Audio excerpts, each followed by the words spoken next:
fourth district of Bukidnon, as well as the court administrator. Comsec, can you recognize the guest present physically as well as virtually? Several members of the House, I think, are present virtually. Please proceed. Good morning, Mr. Chair. Mapagpalang umaga po sa ating lahat. In today's hearing, sir, we have representing Secretary Jesus Crispin Remulla of the DOJ. Attending virtually is Attorney Maria Olivia Atilio. And physically with her is Assistant Secretary Miko Clavano, Attorney Luigi Bonyoan, and Attorney Prana Pambid.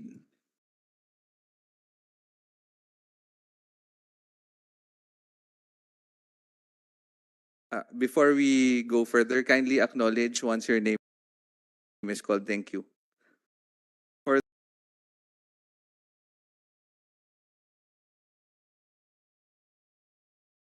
For the Department of Budget and Management, representing Secretary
House Bill 6585, and then House Bill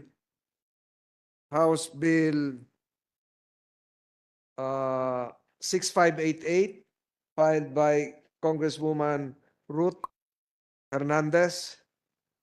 Then House Bill 6587, filed by Congresswoman Yeda Marie Romualdez. In that order. For House Bill 6580, Congressman Loyola, if you would want to have an introductory statement before we ask the Supreme Court Administrator to speak, concerning 6581, creating two additional branches of the Regional Trial Court in the Fourth Judicial Region to be stationed in the municipality of Silang, province of Cavite, and appropriating funds therefore. Congressman Loyola, you have the floor. Thank you, Mr. Chairman. Mr. Chairman, honorable members of this esteemed committee, distinguished guests, good morning po. First, on behalf of the people of Carmona, allow me to express our deepest gratitude to Senator Francis Tolentino and to the rest of the members of the Senate under the 19th Congress headed by Senate President Mick Zubiri for the passage of Republic Act number 11683 and Republic Act 11938 in our journey to the cityhood, in our long and thorny journey to the cityhood of Carmona. On July 8, Mr. Chairman, we will be holding our plebiscite to pave the way for the cityhood of Carmona. Maraming salamat po, and would like also to acknowledge, to express our gratitude to former Senator Ping Lacson. Again, I would like to express our gratitude to the esteemed committee and Chairman Senator Francis Tolentino for including in today's agenda another significant measure for the 5th District of Cavite, House Bill number 6580, an act creating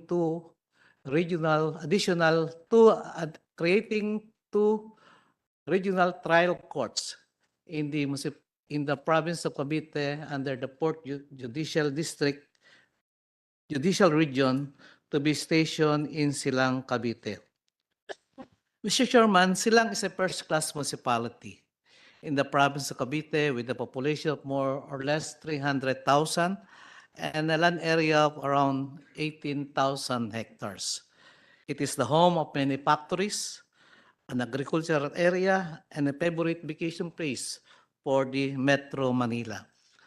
At present, there is no existing regional trial court in the municipality of Silang. The cases emanating from Silang is being filed and tried in the regional trial court of the progressive city of Tagaytay, the hometown of our honorable chairman.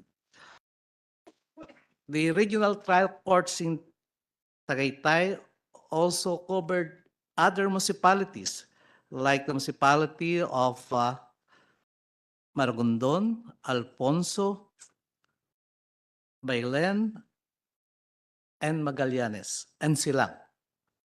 The creation of two RTC branches in the municipality of Silang is of utmost importance as it will bring justice accessible and available to the people of Silang. In view of the foregoing, I respectfully move for the immediate passage of this bill. Thank you, Mr. Chairman.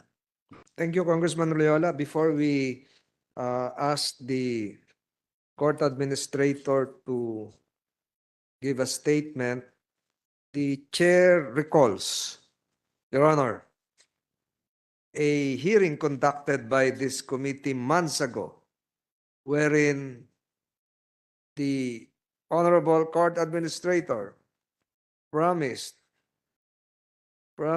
to send this committee a draft bill to assist this committee concerning the provision of tax incentives for those that would lease out private structures to the judiciary. May we know from Your Honor's office, when can this committee receive a copy of said position paper? Yes, good morning, Your Honor. The Honorable Chairperson of the Committee on Justice and Human Rights, Senator Francis Tolentino, and of course, everyone present. Your Honor, actually, right after that hearing, I tasked already our legal office to prepare or draft that particular bill as suggested by Your Honors. I will just check. I know that I saw already the draft, Your Honor. I don't know if it was already communicated to the committee. If not, then I will have it communicated already. Thank you, Justice. May we ask the COMSEC if you receive any copy? Not yet. So let the records reflect that the committee is still awaiting for the a copy of that draft bill. The reason why I raised that, members of the committee as well as resource persons here, is that there are instances wherein LGUs are not yet ready to provide adequate structures and physical spaces. So that's why if there is a vacant or if there is a private owner of a structure willing to lease out, there should be an accompanying tax incentive, perhaps 50%, 60%, because this would enable the judiciary to function immediately if we create new courts. So with the assurance coming from the court administrator, we await that draft bill. Any comment, Your Honor, relative to the proposed measure that would create 2 additional salas for the RTC? But let us lay the premises outright. For an RTC, I have here several copies of data coming from the Supreme Court. For an RTC, there should be at least 500 cases lodged within a sala of RTC. For a first level court, it should be at least 300. Okay. Number 3, there should be enough space given by the LGU or leased from the private sector. Number 4, and I have here a letter coming from, a note coming from the prosecutor service, that there should be likewise an accompanying prosecutor that would man the said sala. So for Silang Cavite, are we in that equation? 500 cases for the 2 salas, meaning to say 1,000 cases immediately that would occupy the docket of the proposed Silang courts, Your Honor. Thank you, Your Honor. Again, good morning. First, let me just confirm that there is no regional trial court in Silang. And as pointed out by the honorable sponsor, Congressman Loyola, that cases within the jurisdiction of regional trial courts emanating from Silang are actually filed in the regional trial courts of Tagaytay. The 500 cases threshold, Your Honor, is actually for purposes of determining whether or not there is a need to add an additional RTC. So what we will be looking at is the caseload of Tagaytay and not necessarily, Your Honor, how many cases that can be generated from Silang if there will be a regional trial court. Based on our figures, Your Honor, of course, the number of regional trial courts right now in Tagaytay City is about 4 existing, Your Honor. And many of these courts actually have caseloads over 300, Your Honors. But if we will separate now the cases coming from Silang, it may not reach that many, Your Honor. But we, in the Office of the Court Administrator, support this particular proposal because we believe that it will help provide the judicial service needed by the people of Silang directly, as well as the courts that will, as well as the municipalities that will fall under the jurisdiction of the proposed RTC Silang. At present, Your Honor, there is a first-level court, MCTC, Silang Amadeo. So what will happen, Your Honor, if that RTC will be created is that all cases coming from Silang and Amadeo within the jurisdiction of a regional trial court can be brought to an RTC Silang if this will be approved, Your Honor. But Your Honor, my records coming from the Supreme Court would reflect that as of April 30, with indulgence of Congressman Loyola, as of April 30, 2023, there were only 143 cases That's pending. yes, in the that's in Silang Amadeo Court. MCTC. MCTC. Yes po, Your Honor. That's in the MCTC. But like I said, we will have to look into the caseload of Tagaytay, Your Honor, because that's where the jurisdiction of the RTC Any Silang. objection coming from the court administrator? None po, Your Honor, as I mentioned earlier, because we believe this will help provide the needed judicial service, no, for the people of Silang. What about the ideal ratio of courts per population? Because we are a total of, I think, 110 million, Your Honor. No, for Silang, for Silang. For Silang. I'm not familiar with the population of Silang, Your Honor, but I know that it's a progressive municipality already. So I think it is well within, no, the range, no, insofar as population is concerned for an RTC to be created there, Your Honor. So with the creation of Silang RTCs, it would remove the backlog insofar as the RTC of Tagaytay is concerned. That is correct, Your Honor, because the jurisdiction of RTC Tagaytay includes Silang. And Your Honor, if we may, for the record, in the event that this proposal will be approved, of course, there is a need to provide the whole of justice, as you mentioned, Your Honor, for the RTC of Silang, or two. If it will be two, Your Honor, it will include an OCC, an Office of the Clerk of Court, that should be provided, Your Honor. And then likewise, Your Honor, the jurisdiction of the RTC Silang, we submit, Your Honor, that this Honorable Committee and Congress would provide as well that the Supreme Court will determine already the areas, no, that will be covered by Silang. This will desecuritize MCTC Silang and will create another MTC, Your Honor, which is Amadeo. I will be asking this question for the next, for the other similarly situated bills. How much would be the funding requirement needed for the creation of an RTC? Number two, how much would be the funding requirement needed for a first level court? Because during our last hearing, it was established for the creation of a division of a court of appeals, it would need 106 million per year, plus. Sa RTC po, magkano ang kakailangan? Kasi ito rin yung itatanong ko dun sa 10 pang sunod-sunod na House bills. Magkano po yung kailangan? Yes, po. Your Honor, pardon me if I cannot be exact with the figures, Your Honor.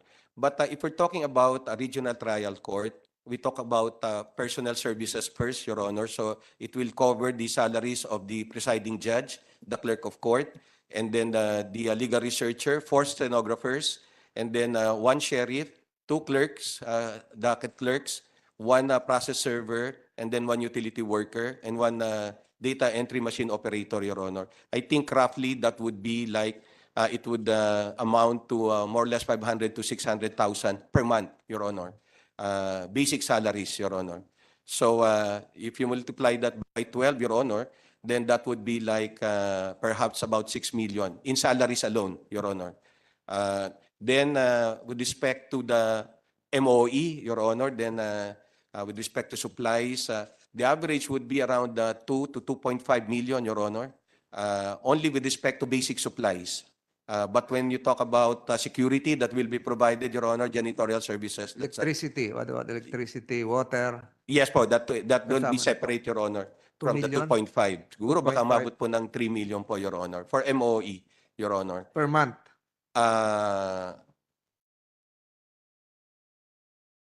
In so far as that Para malaki po ata pag per hindi per hindi month hindi na. ata per baka ho annual na po 'yon. Annual Annual per na year. po because MOE supply, yes, annual na po 'yon. Annual na po. Kasi yung one time naman po yung purchase ng mga supplies, additional na lang based on the need, Your Honors. So but the security and the janitorial at saka utility, siguro that will more or less 2.5 for MOE, then around siguro mga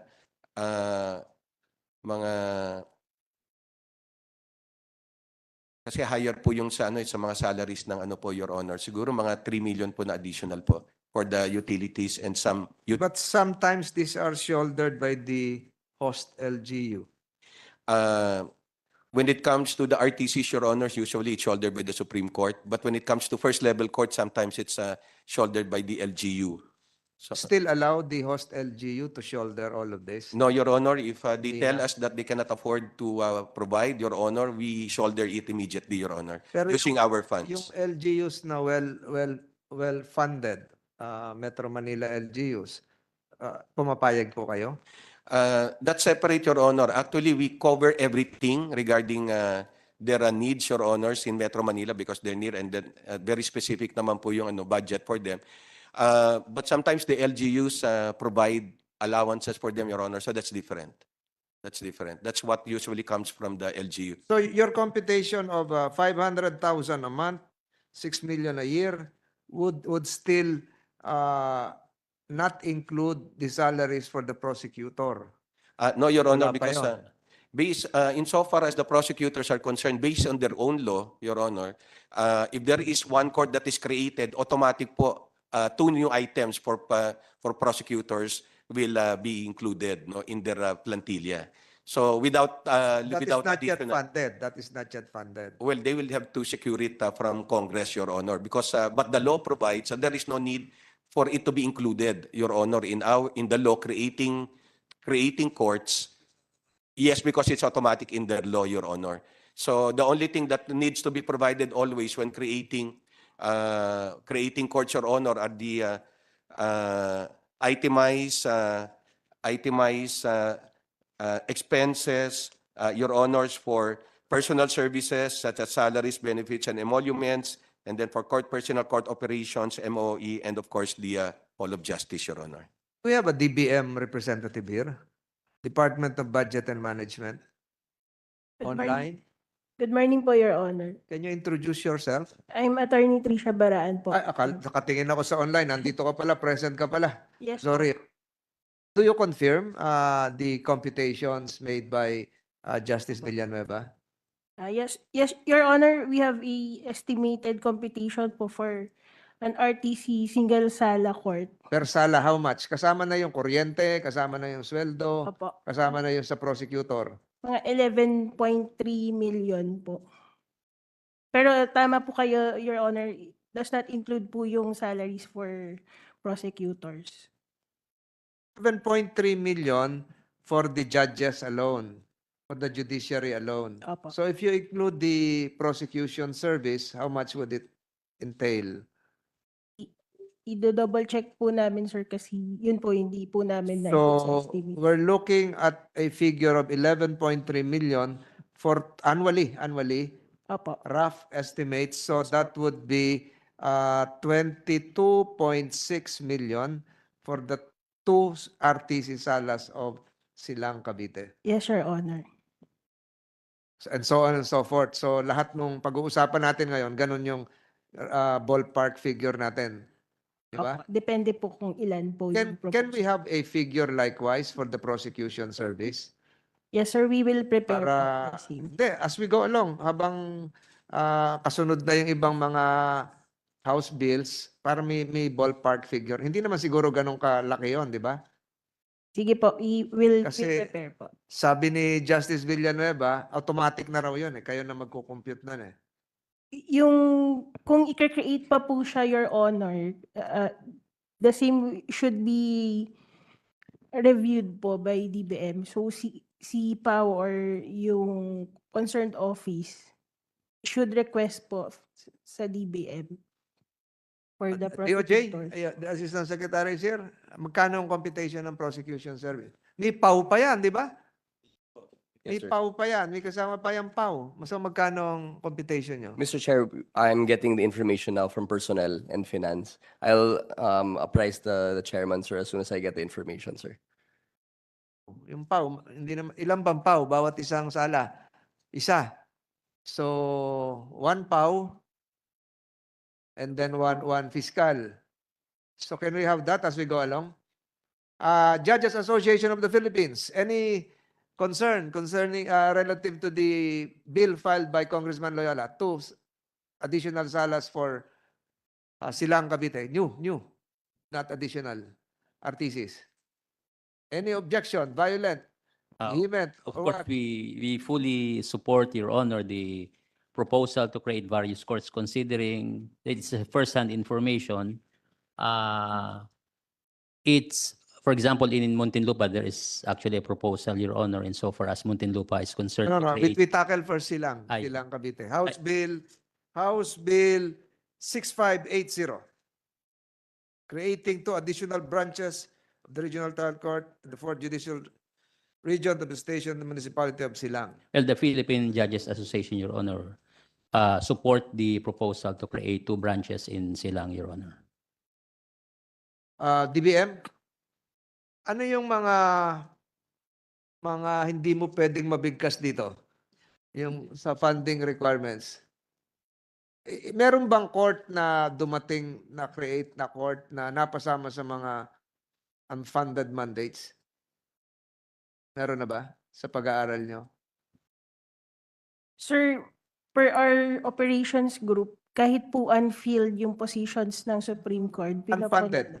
Creating laws, requiring disbursement of funds but not funded. May figures ka nun? I-double check din po namin, sir. Kasi Kasi sa records ko, meron tayong 163 laws. No funds. 163 laws. Not funded. That's why they were not properly implemented. To name a few. The AFP Modernization Act. Ang kulang na pondo, 297.7 billion. National Electrification Administration Reform Act of 2003, 20 billion ang kulang. Murang Kuryente Act, 184 billion. And so on and so forth. Ang dami. Kaya kami sa Kongreso, ang daming na ipa-file, na-approve, pero hindi naman napondohan.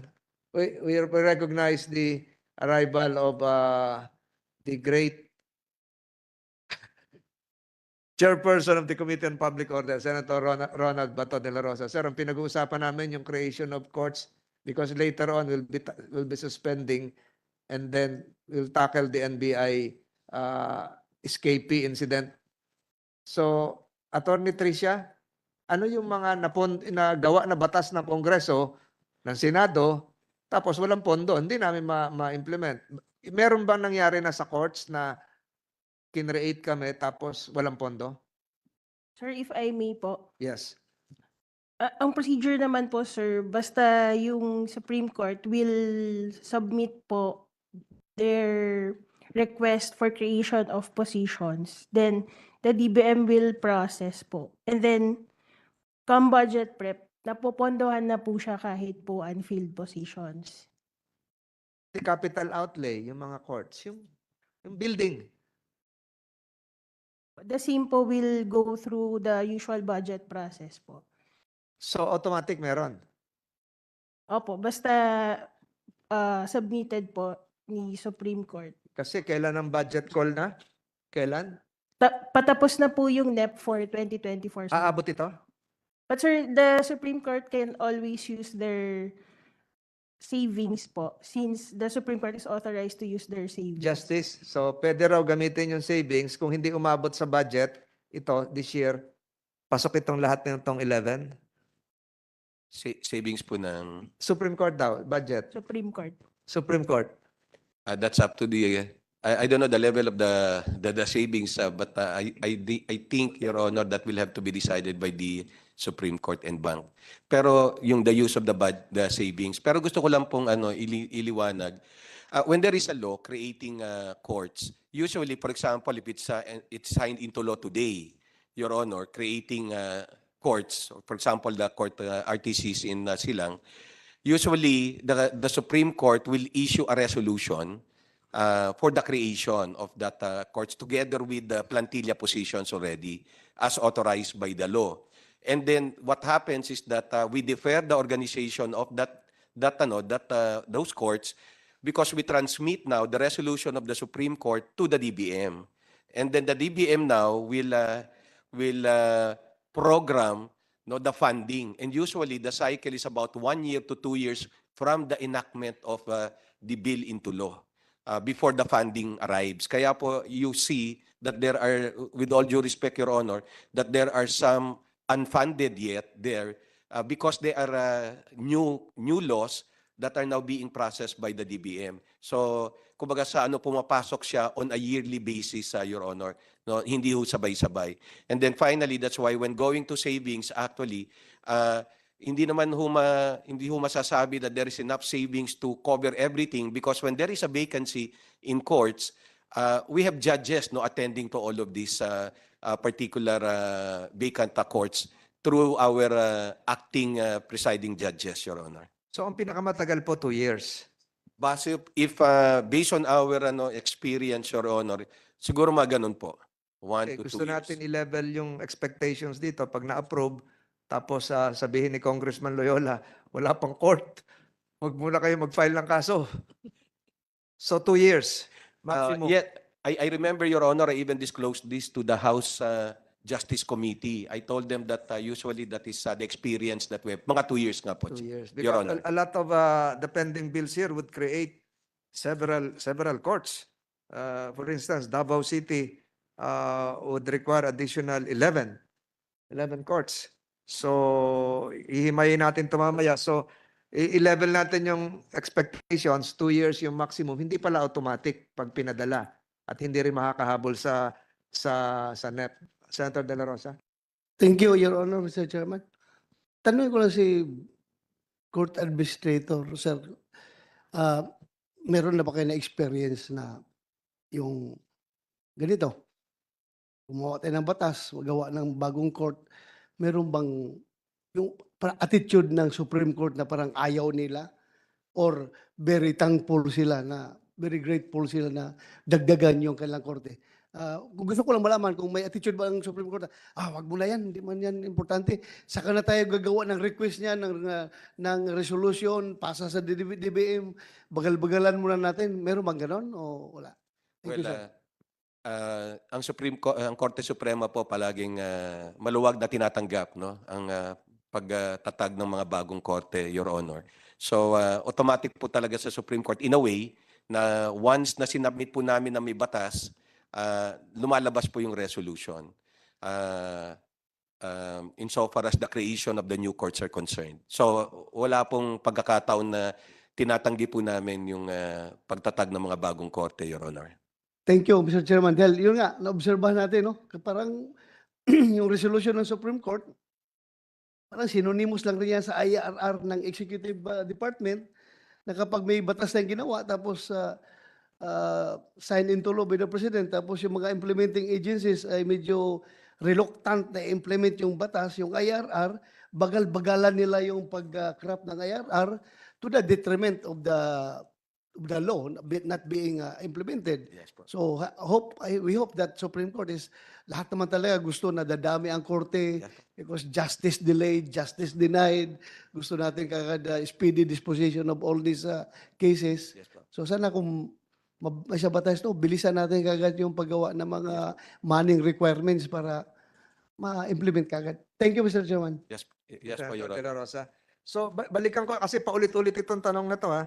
Pag wala pang pera sa capital outlay construction ng Hall of Justice, sino dapat magpagawa?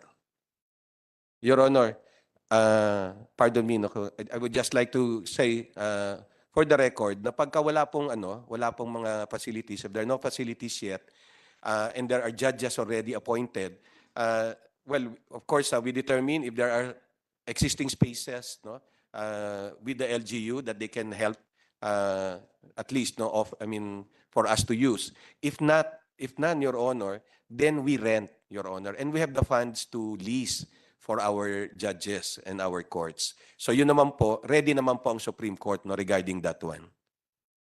Thank you for that clarification. So, I think we've tackled the Silang RTC bill. Mr. But I'd Chair. like to acknowledge Congressman Fresnedi who's Mr. Chair. online and Congressman Hernandez, Governor Ruth. Mr. Chairman. Congressman Loyola Yeah. is recognized. Thank you, Mr. Chairman. With regards to the issue on the number of cases emanating from the municipality of Silang, per information given by the Office of the Clerk Court of Tagaytay, of the Regional Trial Court of Tagaytay, to my Chief of Staff, Attorney Miriam Mota. There were more or less 5,000 cases emanating from silang filed and heard in the different salas of the Regional Trial Court in Tagaytay City.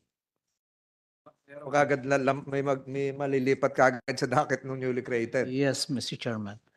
And with regards to the issue on availability of land for the establishment of the Regional Trial Court building in the municipality of Silang, I have here with the certification issued by the municipal mayor of Silang, Attorney Anarna, that they are allocating 500 square meters of land for the establishment of the Regional Trial Court building in the municipality of Silang. I am submitting it with as part of the record, Mr. Chairman. Comsec, can you retrieve the document being provided by Congressman Loyola and let that be be incorporated as part of the records of these proceedings? Thank you. That will be all, Mr. Chairman. Thank you. Thank you, Congressman Loyola. I think we have tackled Senate Bill 6580 extensively, and I think without objections on the part of my colleague here present, we can now submit House Bill 6580 to the plenary, subject to a technical working group to include the computations made by the Department of Justice as well as the DBM and the other factors that can be provided by the Philippine Judges Association and the Prosecutors League of the Philippines. So without objection on the part of my colleagues, the Bill 6580 is submitted to the plenary subject to a technical working group. Thank The you, same is Mr. hereby Chairman. approved.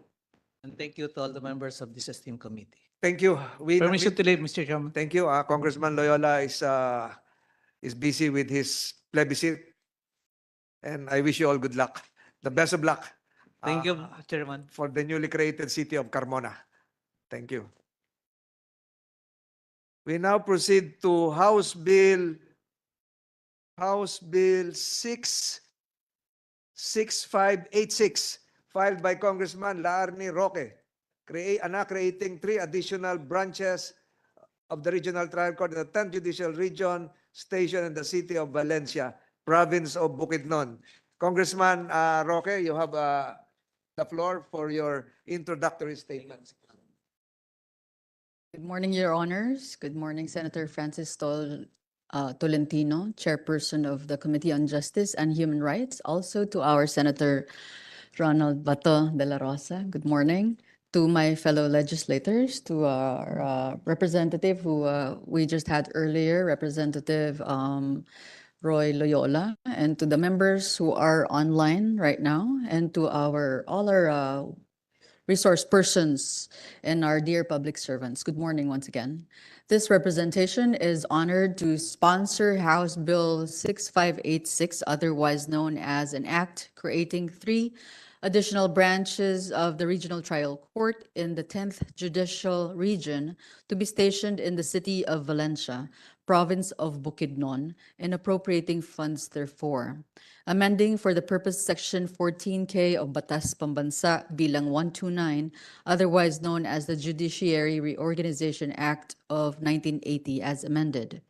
We are all fully aware that several provinces, not only in Bukidnon, urgently need additional regional trial court branches for a collective goal. That is to have a swift court procedure of all cases filed to lessen the number of backlog as we now experience. Hence, we pray for the passage of this measure. Sincerely, this representation, together with the leadership of the province of Bukidnon, thank the chairman of the Senate Committee on Justice and Human Rights, as well as the members of this committee in considering our bill before this committee for deliberation. Thank you po, and mabuhay po tayong lahat. Thank you, Congressman Roque. The same questions Same recurring questions on the part of Office of the Court Administrator. Pero ako may tanong muna ako, why Valencia? Bakit sa Valencia po yung pagdadalhan natin ng regional trial court? I have here a document coming from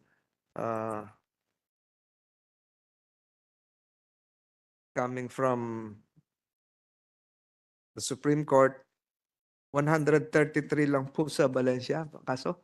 So why Valencia po, ma'am? And then the same recurring questions to be answered by the court administrator, Department of Justice, the DBM, and then reaction coming from the Philippine Judges Association as well as the newly arrived representative of the Prosecutors League of the Philippines.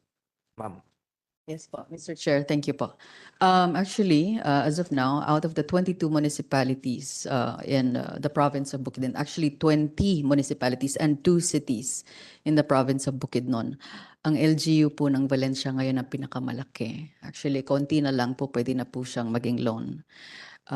Sa ngayon po, on the 4th District of Bukidnon, wala pa po talaga kaming RTCs. So kung pwede po sana, mapagbigyan po kami at mabigyan na po kami ng, para hindi na po masyadong nagbabiyahe po yung mga tao namin.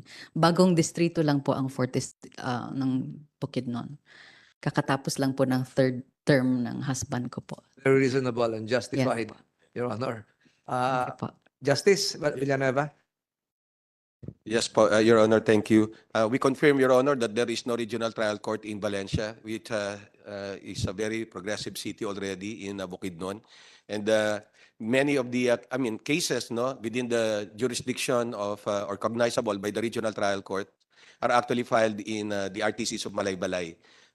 And we feel that there are enough cases coming from this city that can be handled by regional trial courts to be stationed in Valencia City. Likewise, Your Honor, may we just, of course, add to our comment that when this proposed bill is approved and is enacted into law, that and regional trial courts are established in or created in Valencia City, that we need to at least provide funding for the Hall of Justice, together with the Office of the Clerk of Court. And then likewise, we submit, Your Honor, that the Supreme Court should be allowed to determine the areas not to be within the jurisdiction of the RTC Valencia, because Malaybalay covers so many municipalities in Bukidnon, Your Honor. So we will have to determine which municipalities and cities will be included aside from Valencia. That's why we expect that this will be handling numerous cases, not only coming from Valencia but in other municipalities, as may be determined by the Supreme Court, Your Honor. Thank you. I suppose, Your Honor, Congresswoman, that Valencia can offer a wide tract of land to accommodate a regional trial court, 2 regional trial courts. Thank you, Your Honor. And positions coming from DOJ, Philippine Judge.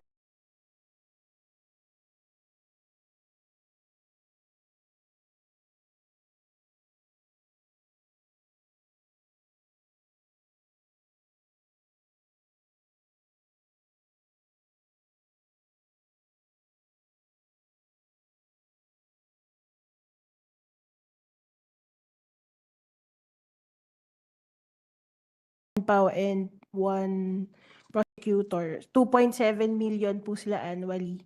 So each, That's annually. yes po, 2.7 million Million. each. So, So that would be additional 5.4 million po. so lumalabas, yung computation natin kanina, 11.3 million for 1 RTC to include MOE and capital expenditures. Now we add 2.7 million. That is now 14 million. Each po. So bali 5.4 po. 11.3 plus 5.4. So yung 16.7 2.7, 1 PAO and each. 1 for- prosecutor. So dalawa na sila nun. Hindi po. Isa lang. So, 5.4 po yung total. teka, mali na itong computation ko. So magkano total? Guide me. Mahina ako sa math. 16.7. 16.7 million per sala. Opo. Per sala to include the PAO and and the prosecutor. Yes po, Your Honor. Okay, for an RTC. And the MT's lower level court, hindi na maglalalayo dun yun. So, 16.7 million. Thank you, ma'am. Thank you, ma'am. Senator De La Rosa, you want to say something? O okay na? Just would like to comment, Mr. Chairman, that I support the Valencia, Valencia Bukidnon. location because kung ang mga fiscal or mga judges ay coming from Davao, mas malapit yung Valencia kaysa Malay-Balay. So matutuwa yung mga abogado from Davao attending trials in that Valencia RTC. Diba? Diba, Congresswoman, ma'am? You have a you. supporter here in the person of Senator De La Rosa. Ah, Thank you, Mr. Chairman. sinabi ko rin kanina, I was in Valencia years ago attending a Christmas celebration and all persons there were wearing the same Santa Claus attire. So hindi ko nakilala kung sino yung hinahanap ko. So without objection on the part of my colleagues here, the House Bill 6586 filed by Representative Larny Lavin Roque is hereby approved and the same will be referred to the plenary subject to a technical working group. Thank you, ma'am. Congratulations. So we proceed to the third measure. The third measure would involve, in the order of attendance, Parañaque. Parañaque. Any representative from Parañaque? Unahin ko muna yung mga naghihintay mga congressman. If you would allow, pending here is Muntinlupa and then Laguna. Or ladies first. Congressman Jimmy. Unahin natin si Ate Ruth. With the permission of Congressman Fresnedi, we tackle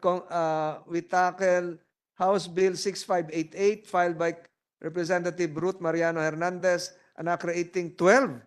Marami ito 12 additional branches of the Regional Trial Court in the 4th Judicial Region to be stationed in the city of Cabuyao, one additional branch in the city, one in Los Baños, 12. So, yung computation natin kanina na 6.7 million per sala, 16.7 times 12. DBM, magkano yun? Excuse me, Your Honor. Yeah, who's trying to... Good morning, Your Honor. State Counsel Atilio for the Department of Justice. Yes, yes. Sir, I would Is just like this to... related to my question? Yes, po, Your Honor. I would just like to clarify one of our positions on the subject at hand about the computations, Your Honor. Republic Act number 10071, which is the Prosecution Service Act of 2010, has an established ratio per sala. So for every regional trial court, there has to be 2 prosecutors. For every metropolitan trial court or municipal trial court in cities, there has to be 1 prosecutor. And for every 2 municipal trial courts in municipalities and municipal circuit trial courts, there will be just 1 prosecutor. So there might be additional funds needed from the original computation of 5.4 The million. committee notes that. So, ASEC Yes, Your Calabano Honor. and DBM, try to redo your math to reflect the actual 20. So, tawagin ko kayo. Thank you, State Counsel Atilio. Thank you, Your Honor. So, Congresswoman Ruth, for your introductory statement, if any. 12, ba't ang dami yung RTC sa Cabuyao? 12 additional branches of RTCs for Los Baños and Cabuyao. Congresswoman, you have the floor. Thank you very much to our Honorable Senator Francis Tolentino, also to the members of this Honorable Senate Committee, to our resource persons, distinguished guests, Magandang umaga po sa inyo at mapagpalang araw po. Una po sa lahat, thank you very much, Mr. Chair, for taking up House Bill 6588. And the said measure aims to create 12 additional branches of the Regional Trial Court in the 4th Judicial Region. The branches are to be stationed as follows: 3 branches in the municipality of Los Baños and 9 branches in the city of Cabuyao, and 1 additional branch of municipal trial court in cities to be stationed in the city of Cabuyao, all in the province of Laguna. Mr. Chair, currently RTC Branch 107 in Los Baños takes cognizance of cases emanating from 3 municipalities, Los Baños, Bae, and Calawang. I know, Senator Francis, you're familiar with the towns I'm mentioning.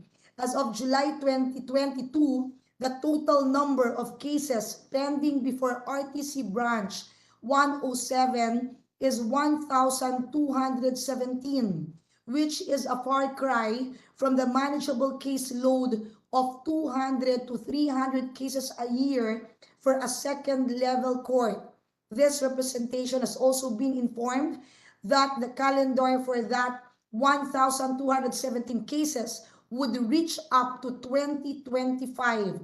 For the additional courts in Cabuyao City, the 9 additional RTC branches would address the clogged court dockets numbering at 2,836 pending cases as of the end of July 2022.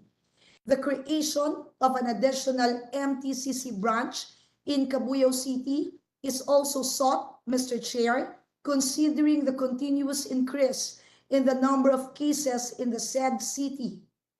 May I also share, Mr. Chair, that during the deliberations of the House Committee on Justice in the House of Representatives, yes, the Supreme Court, through the Office of the Court Administrator, recommended the aforementioned additional number of courts based on the caseload of our existing courts. In closing, Mr. Chair, despite the collective and notable efforts in implementing alternative dispute resolution mechanisms, continuous trial of cases, and expansion of the jurisdiction of MTCs, the clogging of court dockets remains a persistent concern, limiting the people's access to court and ultimately justice.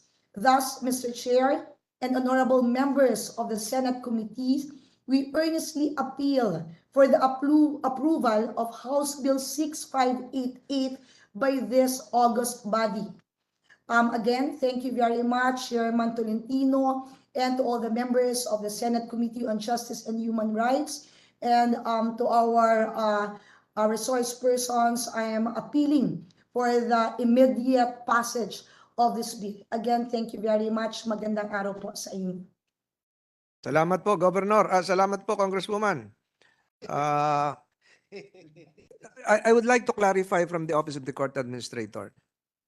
1,217 cases pending. So lumalabas 200 cases per sala.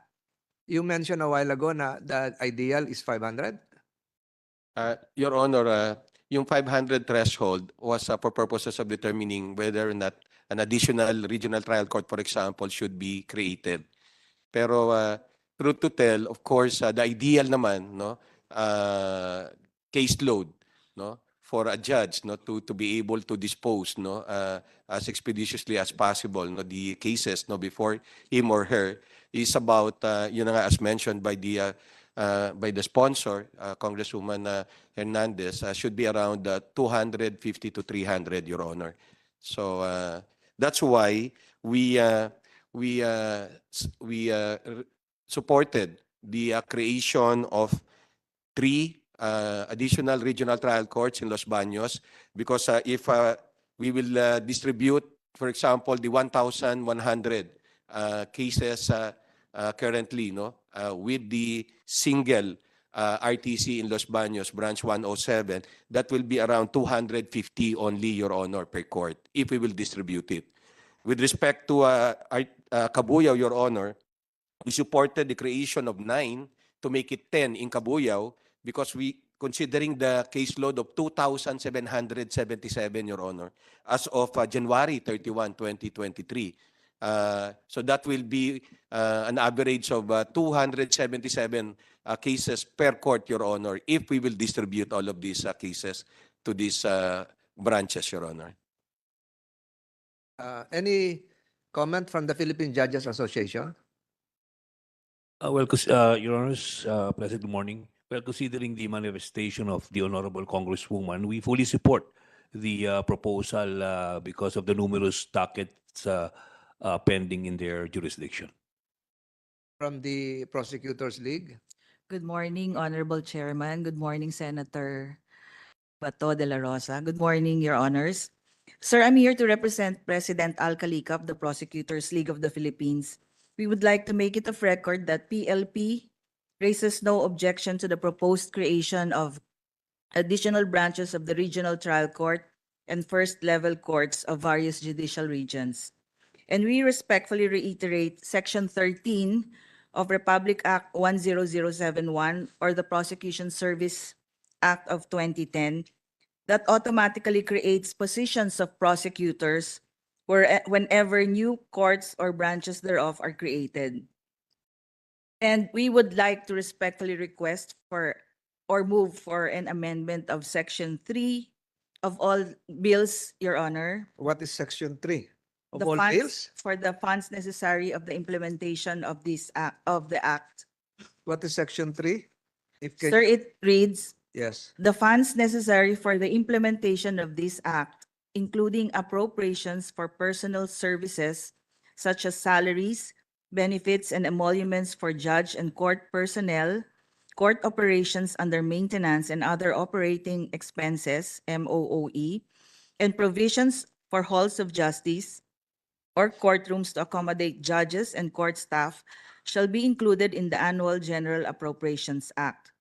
We request for the additional phrase, Your Honor, to quote, moreover, funds necessary for the implementation of automatically created prosecutor positions pursuant to Section 13 of RA 10071, resulting from the creation of these courts, including appropriations for personal services such as salaries, benefits, and emoluments for prosecutors, shall be included in the Annual General Appropriations Act.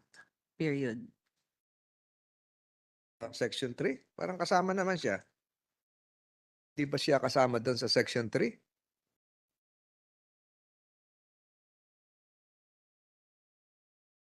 Other expenses shall... Sir, because we have already an experience with the DBM, Okay, that DBM we is right have beside you. problems pertaining to additional funds for additional prosecutors, Your Honor. So we would like it, yes, Your Honor. To include the PAW. So, ang PAW siguro, ganun din. DBM, can you react? Sir, pwede naman Tayo po, nag-budget hearing dito. Your Honor, pwede naman po siyang i-include dun sa enumeration po para hindi na po magdoble yung wording. Para hindi na redundant. Can you repeat that? Para hindi na... Para hindi na po redundant yung shall be included in the annual JE. Include na lang po siya dun sa enumeration. What about the PAW? Include din po. Mhm. That's why we're going to have a technical working group para Sir. ma-fine-tune natin lahat ito. Opo. And then, Your Honor, for this bill po, we have computed rough estimate po of 153.6 million. 150 53.6 million. million for Laguna. Opo. Governor, 153.6 million. Annually. Yes po, Your Honor. Wala pa yung construction, yung initial facilities, wala pa. Meron pong initial competition po for capital outlays. Baka additional po yun. But the LGU, the provincial government, I think will provide for the facilities. Makakatutulong, ma'am. Congresswoman, Governor. Mr. Chair, actually po, I talked po to the municipal government of Los Baños. And right now po, in the Municipal Development Council po, it was tackled na they will be including funds para po sa Hall of Justice in Los Baños. So, and in Cabuyao naman po, I have talked to the mayor of Cabuyao na they're also willing po to provide the property, the lot po, and also budget for the construction po of the Hall of Justice in Cabuyao, as long as daw po this bill will be approved and implemented, Mr. Chair. Thank you. Gagayahin ka ni Congressman Roque kasi yung husband niya, yun din ang governor ng Bukidnon. So pareho kayo na ano? So we'll take that as part of the technical working group, yung binanggit nyo sa Prosecutors League, and then isama na rin natin yung PAW para Thank you, Your Honor. isang amendment na lang dito. Thank you, Your Honor.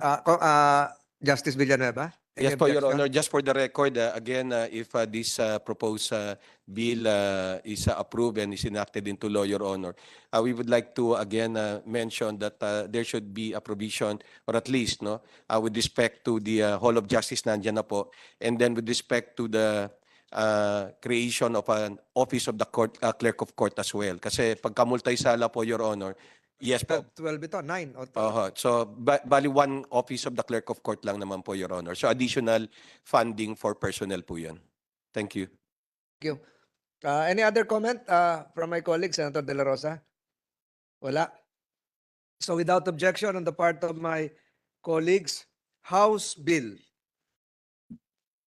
6588, authored by Congresswoman Ruth Mariano Hernandez, creating 12 additional branches of the Regional Trial Court to be stationed in Los Baños and the city of Cabuyao, is hereby approved, subject to a technical working group before its presentation to the plenary.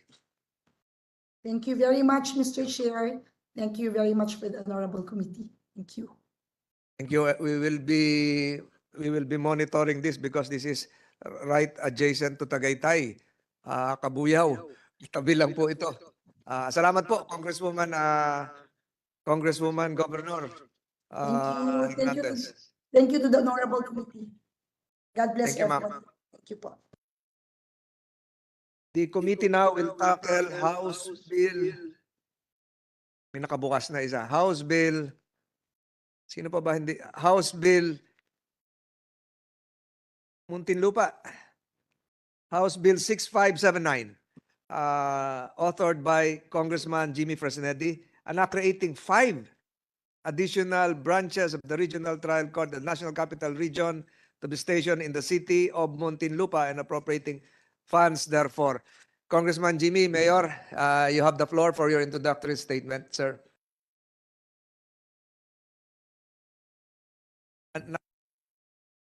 Naka-mute po kayo, Congressman.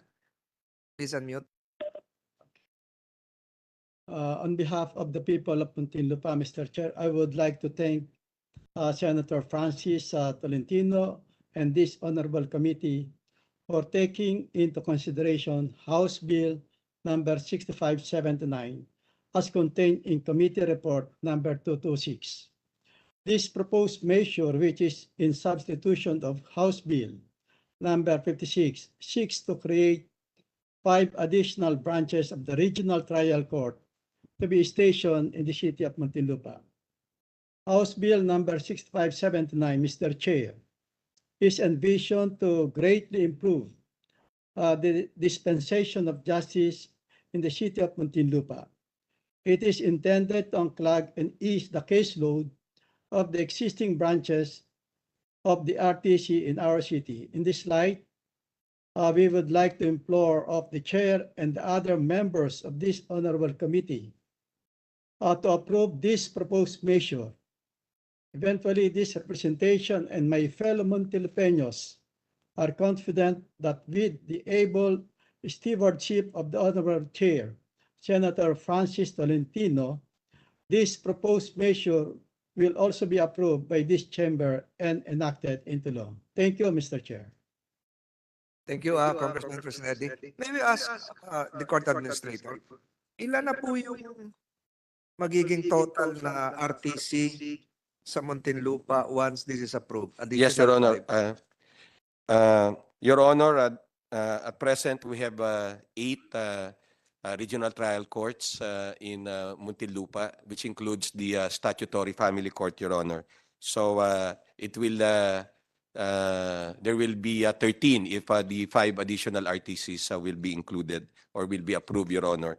At present, the total caseload for all of these 8 is about 3,177 as of May 31, 2023. So if you're going, the average caseload for these 8 is about 397 cases per court. If we will add the 5 and then we will spread, assuming that we can spread all of these cases to the other 5, Your Honor, then the average would be around 244. 244. Yes, Your Honor. Meron pong isa kasi, branch 256, 747.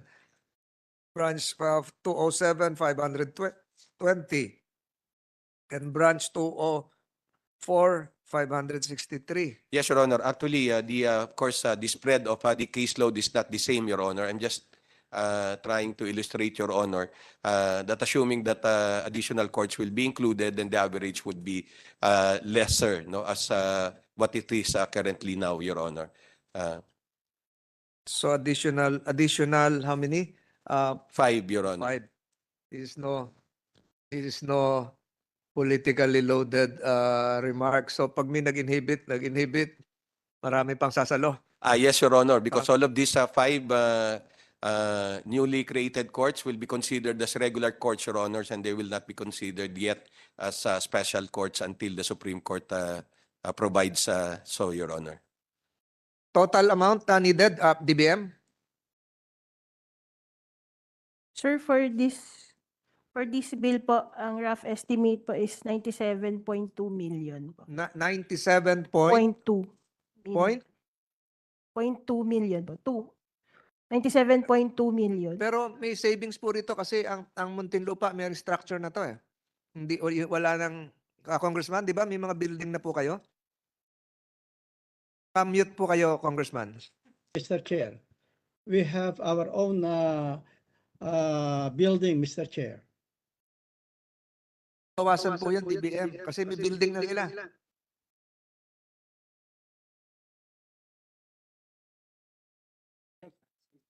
Mga kailangan po ng additional building, Congressman?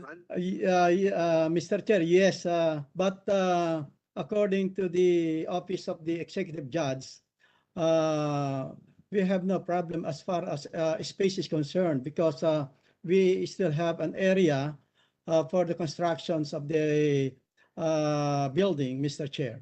But Mr. Chair, I would like to state that upon consultations with the Office of the Executive Judge, she mentioned that because of funding requirements needed for the creations of this additional 5 sala, she's willing to make do with 3 branches, additional 3 sala, Mr. Chair.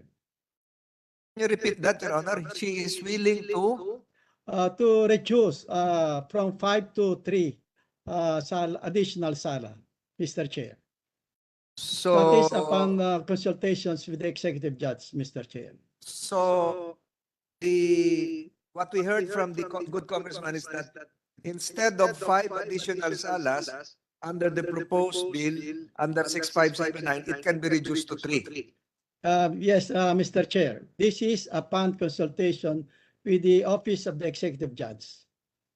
Can the COMSEC note that? Because during our technical working group, we have to reflect this latest development from 5 to 3. Thank you, Congressman. Alam ko naman na kayang-kaya ng Muntinlupa sagutin lahat ito. And will that include now the Office of the Clerk of Court?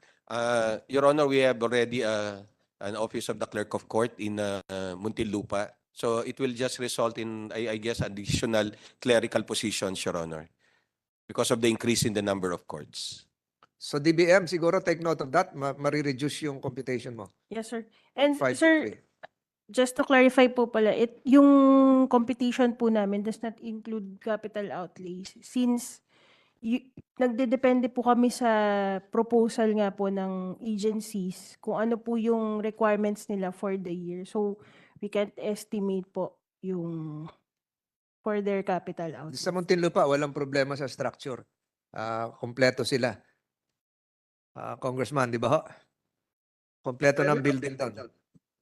We will make some additional structure, Mr. Chair. But I hope that the present mayor who filed originally this House bill will accommodate additional sala for the city of Muntinlupa, Mr. Chair. Thank you, Congressman Presnedi. Any objections coming from the Philippine Judges Association? DOJ? Wala? DOJ, computation mo, wala pa rin? Mamaya na. So, if there are no objections, House Bill 6579, filed by Congressman Jaime R. Fresnedi, creating additional 3, as amended, 3 branches of the Regional Trial Court of the station in the city of Muntinlupa, is hereby approved, subject to a technical working group, and will be submitted to the plenary. Thank you, Mr. Chair. Thank you, Congressman. the members of the Committee of the Senate. Now tackle the bill filed by Congressman Wilter Palma, who has been patiently waiting virtually. House Bill 6585, creating 6 additional districts in the municipality of Diplahan, province of Zamboanga, Sibugay. Congressman Palma, you have the floor for your introductory statement, sir. Thank you, Your Honors. Good morning. First and foremost, this representation would like to thank Chairman Francis Tolentino and the members of this committee for taking the time to consider House Bill number 6585. Mr. Chairman, it is noteworthy to mention the importance of this measure, as the first district of Zamboanga Sibugay has only one regional trial court under Branch 31, located in the municipality of Imelda, which serves 9 municipalities with a population of 300,161 as of 2020. As a result thereof, the existing judicial court, it is then confronted with massive congestion, which highly impedes the delivery of justice. With this, Mr. Chairman, it is this representation's hope that the immediate passage of this bill shall merit the consideration of this august body. Thank you very much. Congressman Palma, yun din po yung tanong ko na tinanong ko kanina sa Bukidnon. Bakit po sa Diplahan ang magiging location ng additional salas ng Regional Trial Court? From Imelda to Diplahan, it's only 10 kilometers. And considering that the municipality of Imelda cannot provide